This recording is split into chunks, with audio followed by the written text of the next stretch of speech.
बोळ्यात पुढल्या बातमीकडे। उद्धव ठाकरे आज बुलढाणा जिल्ह्याच्या दौऱ्यावर जाणार आहेत। त्या संदर्भातली ही महत्त्वाची बातमी। उद्धव ठाकरेंचा बुलढाण्यात सिंदखेड राजा आणि मेहकरमध्ये जनसंवाद मेळावा आयोजित करण्यात आलाय। तर बुलढाण्यामध्ये उद्धव ठाकरे काय बोलणार याकडे सगळ्याचं लक्ष लागलं आहे। या सगळ्याचा आढावा घेतलाय माझ्या सहकार्यानं।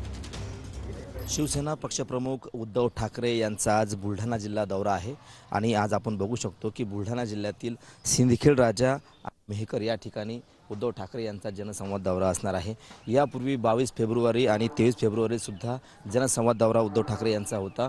22 फेब्रुवारीला या ठिकाणी दौरा आटोपल्यानंतर 23 तारखेला दौरा सुरू होणार होता। मात्र मनोहर जोशी जे माजी मुख्यमंत्री होते त्यांचं निधन झाल्यामुळे हा दौरा अर्धवट सोडून मुंबईला परत जावं लागलं होतं उद्धव ठाकरे यांना। मात्र पुन्हा आज उद्धव ठाकरे यांचा आज बुलढाणा लोकसभा मतदारसंघाचा हा दौरा असणार आहे। लोकसभा निवडणूक लागल्यानंतर हा दुसरा दौरा या ठिकाणी होतोय। मात्र अद्यापही उद्धव ठाकरे यांनी आपल्या या दौऱ्यामध्ये उमेदवाराची घोषणा केली नाही। बुलढाणा लोकसभा मतदारसंघ हा महाविकास आघाडीमध्ये शिवसेनेकडे जातोय। मात्र अद्यापही त्यांनी या ठिकाणी घोषणा केलेली नसल्यामुळं या उद्धव ठाकरे या आपल्या जनसंवाद दौऱ्याच्या सभेमध्ये कार्यकर्त्यांना काय संबोधित करतात किंवा उमेदवाराची घोषणा करतात, कोणत्या उमेदवाराची घोषणा करतात याकडे लक्ष लागले आहे। संपूर्ण तयारी जी आहे ते जनसंवाद दौऱ्याची या ठिकाणी झालेली आहे आणि आज उद्धव ठाकरे या बुलढाणा जिल्ह्यातील मेहकर आणि सिंदखेड राजा मतदारसंघातील या दौऱ्यामध्ये काय बोलतात याकडे संपूर्ण जिल्हावासियांचं लक्ष लागलं आहे।